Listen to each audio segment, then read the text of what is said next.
faites confiance. J'ai exprimé à cette tribune en tant que président de l'association Chasse Élysée. Il y en a en France une douzaine, et je voudrais les évoquer en quelques mots. La chasse spécialisée, qu'est-ce que c'est?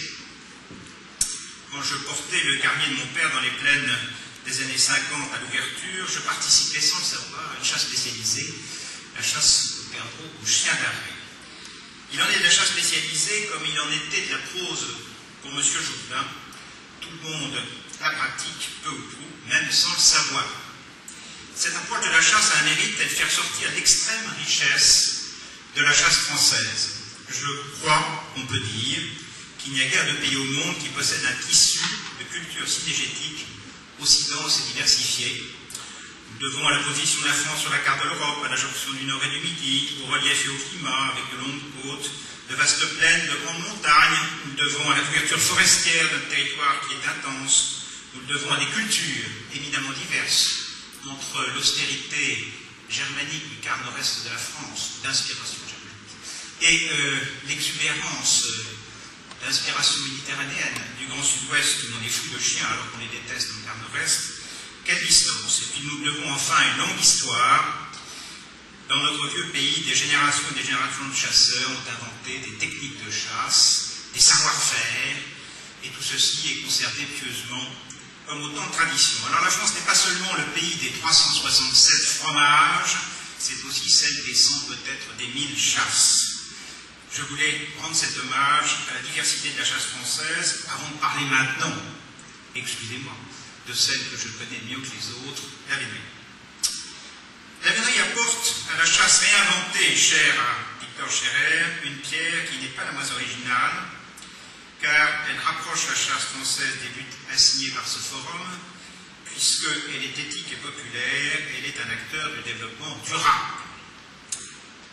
Tout d'abord, elle est éthique et populaire, que oui et ô combien. La vénerie d'abord est éthique. C'est un mode de chasse codifié par excellence. Elle a été organisée, théorisée par d'innombrables traités. Elle est reconnue par la loi depuis 1844. Elle est organisée par un arrêté de 1982 et la société de vénerie a élaboré en 2002 un guide de bonne pratique répondant à l'invitation du Conseil économique et social, guide de bonne pratique qui exprime ses valeurs et ses règles. Non seulement elle est régie donc par un code, mais je dirais que son esprit s'assimile dans une assez large mesure à celui d'un art. Elle est née en effet le jour où le chasseur s'est intéressé beaucoup plus à la façon de faire qu'au résultat visé, à savoir prélever un animal. En effet, prendre un animal sauvage, libre de se défendre dans son milieu naturel, en faisant appel au chien, à son nez, à son intelligence, à son souffle, est un art véritable, plein de difficultés, de subtilité, et lorsque on l'exerce avec bonheur, la satisfaction qu'on éprouve se rapproche, je crois qu'on peut le dire, d'une satisfaction esthétique. Alors certains objectent que cet art est cruel. Je voudrais seulement dire qu'il y a la reproduction de ce qui se passe constamment à 36 niveaux dans la nature. En effet, faire exercer sous le contrôle de l'homme par le chien de meute, qui est un cousin du loup, la prédation que les espèces carnivores opèrent depuis que le monde existe sur les espèces herbivores, c'est bien cela l'essence de la vénerie.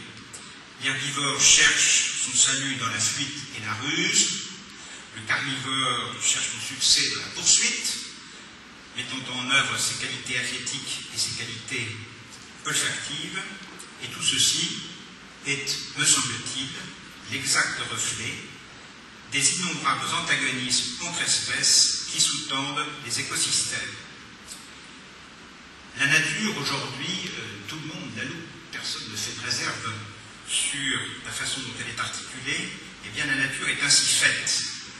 Et ayons à l'esprit que son secret, c'est-à-dire tout ce qui se passe dans la nature, quand nous ne sommes pas là pour regarder, est sans doute bien plus cruel que ne peut l'être la chasse. L'éthique de la vénerie, c'est donc la recherche du bien chassé, c'est l'amour du chien, le fait de parvenir à une empathie avec lui, et c'est le respect de l'animal chassé et de sa défense. La vénerie ensuite est populaire. Alors on va penser que mon propos est un propos de circonstance, dont la substance est usurpée ou paradoxale. Il est vrai que l'image de la vénerie est très profondément marquée par le poids de l'histoire. Tous les rois de France, depuis que la vénerie existe, ont chassé la course, souvent d'ailleurs avec passion et distinction. Et puis ensuite, la vénerie a connu avant 1914 l'âge des maîtres d'équipage, qui appartenait essentiellement à la noblesse et à la grande bourgeoisie, âge qui s'est achevé dans les années 50. Depuis les années 60, elle vit, la vénerie, elle vient un troisième âge, qui est dominé par trois caractéristiques. La première, c'est que les équipages sont tous organisés en associations, dont les membres payent des cotisations. C'est donc une vénerie très ouverte.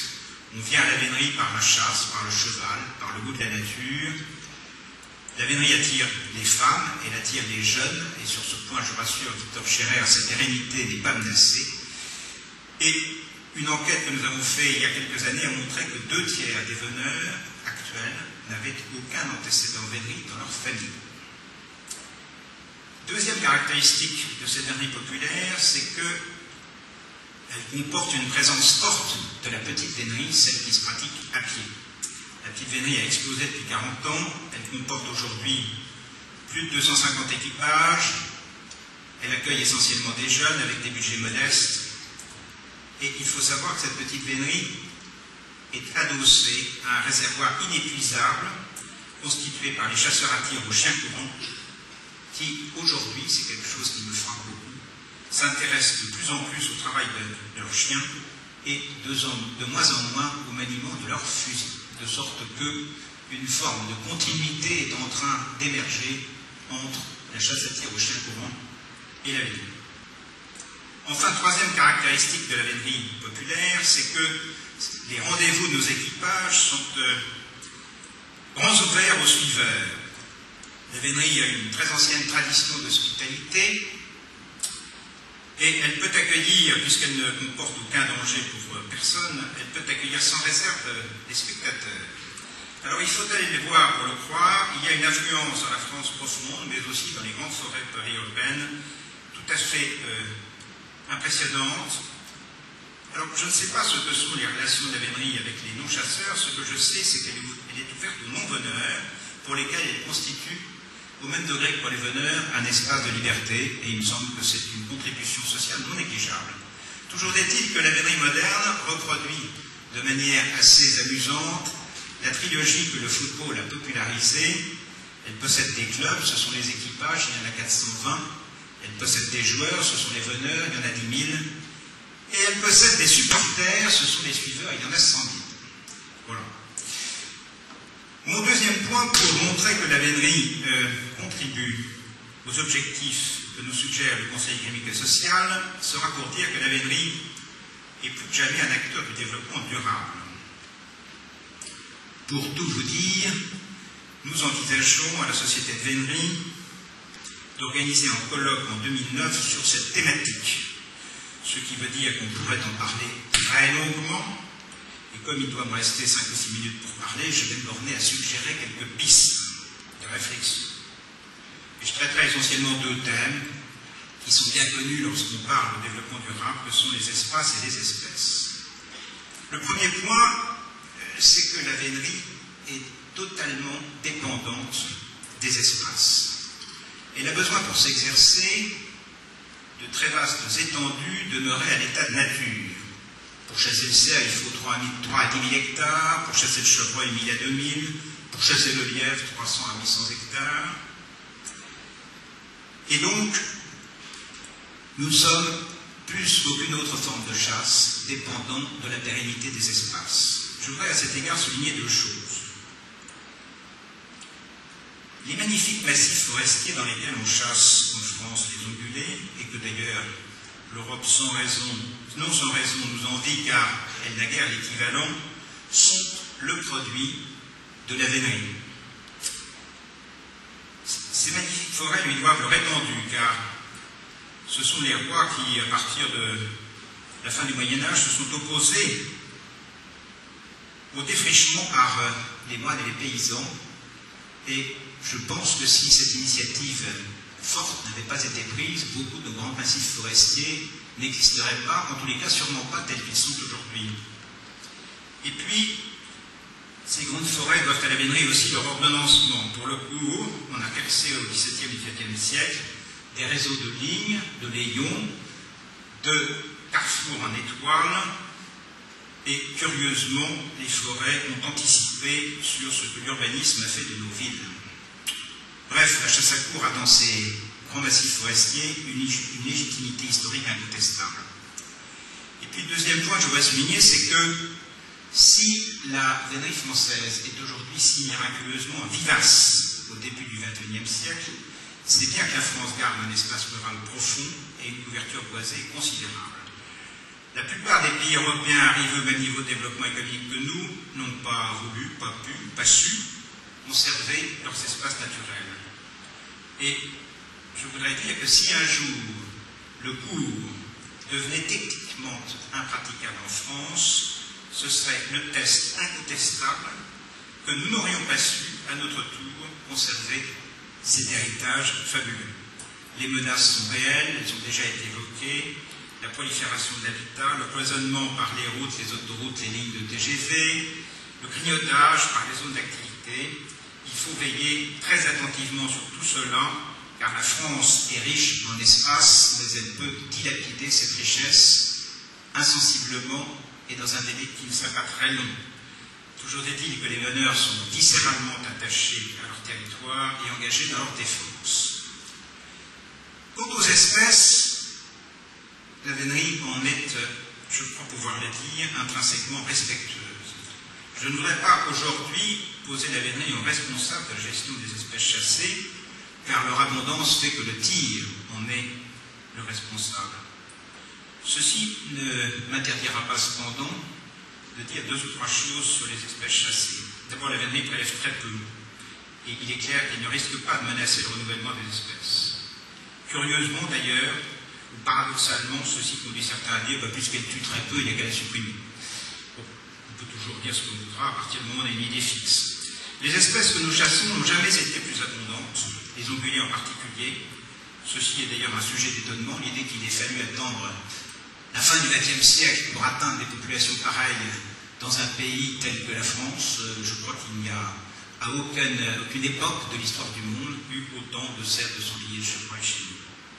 Bref, la vénerie a dû s'adapter à ces densités.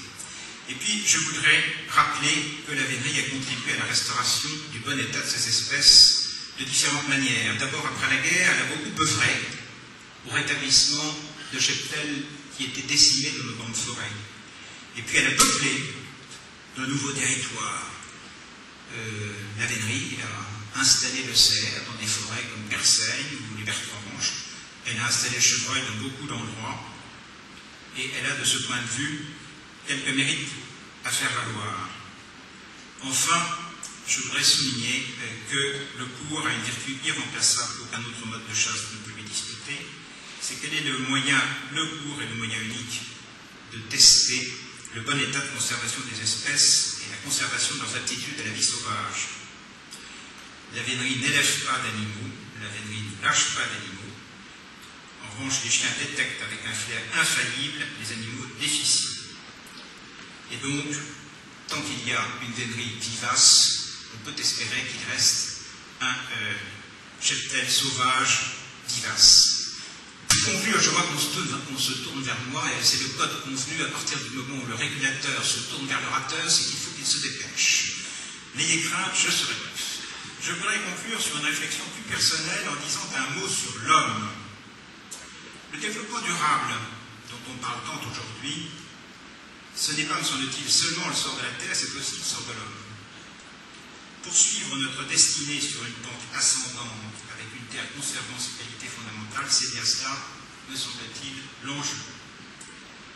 Or, il n'est pas sûr, à mes yeux, que l'homme puisse poursuivre sa trajectoire s'il vient à perdre le sens de la nature, le sens exact de la nature. C'est la grande vague de l'urbanisation qui fait que, sous peu, 85% de la population mondiale, tout continent confondu, vivront dans les villes. Si ceci doit aboutir à une perte du sens de la nature, c'est un motif sérieux à mes yeux d'inquiétude. Saurons-nous gérer avec sérénité et sagesse cette rupture complète avec nos racines les plus anciennes? Nul ne le sait. Je crois que la chasse constitue un pont entre les origines de l'humanité et le monde moderne ou post-moderne. Certains soutiennent qu'elle est devenue une résurgence ou une rémanence de la barbarie et que le progrès du genre humain implique sa disparition.